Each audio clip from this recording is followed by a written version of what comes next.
नमस्कार, बहुत स्वागत है आप सभी का। आपको तमाम खबरें फटाफट अंदाज में दिखाएंगे, लेकिन सबसे पहले एक बड़ी खबर प्रयागराज से। इलेक्ट्रिक सिटी बस के कंडक्टर हरिकेश विश्वकर्मा पर जानलेवा हमले से जुड़ी एक बड़ी खबर आई है। आरोपी लारेब हाशमी की 14 दिन की जुडिशियल कस्टडी रिमांड मंजूर कर दी गई है।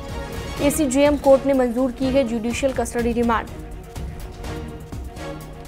फिलहाल घायल होने की वजह से उसे जेल नहीं भेजा गया है। एसआरएन अस्पताल में पुलिस कस्टडी में उपचार चल रहा है।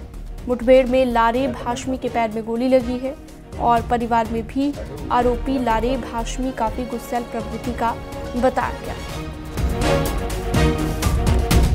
तो आपको बता दें कि स्कॉलर खादिम हुसैन रिजवी से ये प्रेरित था। उनके भाषणों को ये देखा करता था, सुना करता था और अब मुठभेड़ हुई।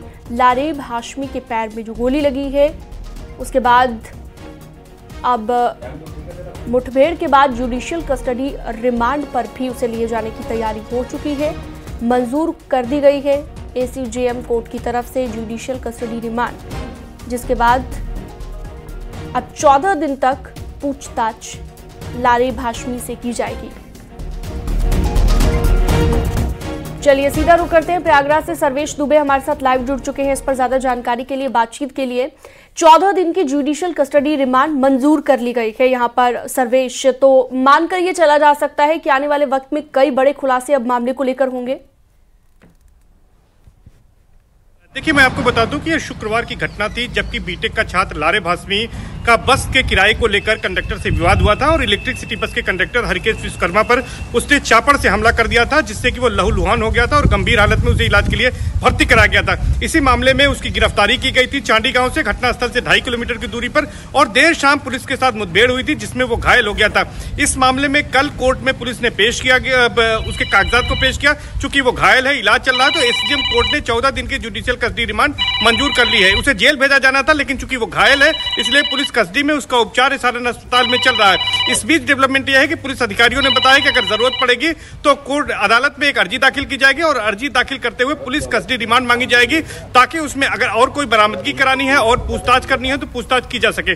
लेकिन सबसे बड़ी बात यह है कि फिलहाल इस मामले में एक स्पेशल सेल जो गठित की गई थी एक एसीपी के नेतृत्व में पुलिस कमिश्नर द्वारा, उसने अपनी जांच पड़ताल शुरू कर दी है। उसने घटना के दिन ही रात को जाकर परिवार के लोगों से पूछताछ की थी, जिसमें यह पता चला है कि 2 भाई और 1 बहन है। ये लारेब हाशमी दूसरे नंबर का है, सबसे बड़ी बहन है, उसकी शादी हो चुकी है, वो अपने घर में रहती है। पिता मोहम्मद यूनुस। सर्वेश ये भी बताइएगा, क्या एटीएस इस पूरे मामले में जांच पड़ताल कर रही है क्या?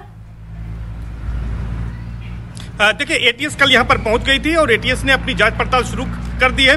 एटीएस ने उसके कमरे में तमाम जो उसकी किताबें हैं उसकी पड़ताल की है। ये जानने की कोशिश की है कि कहीं उसके पास कोई ऐसा साहित्य तो नहीं है जिसके जरिए उसका ब्रेन वॉश किया गया था, किसी आतंकी संगठन से तो नहीं जुड़ा है। इन तमाम बातों को लेकर अब एटीएस ने अपनी जांच पड़ताल शुरू कर दी है। चूंकि जिस तरह से हमला करने के बाद उसने नारेबाजी की थी और ये कहा था कि जिहादी जिंदा है और लब्बैक का नाम, यानी कि तहरीक लब्बैक का नाम ले रहा था। और अब जांच पड़ताल में, प्रारंभिक जांच पड़ताल में ये खुलासा हुआ है कि पाकिस्तानी मुस्लिम स्कॉलर खादिम हुसैन रिजवी से वो प्रभावित था, उनके भाषणों को सुनता था, उसके वीडियो को देखता था, और यही वजह है कि जब उसने हमला करने के बाद गिरफ्तारी से पहले एक करीब 1.5 मिनट का वीडियो वायरल हुआ है। बिल्कुल सर्वेश, ये पूरा जांच का विषय है। धीरे धीरे ये जांच आगे बढ़ेगी तो और भी कई बड़े खुलासे होंगे। बहुत शुक्रिया इस पूरी जानकारी के लिए।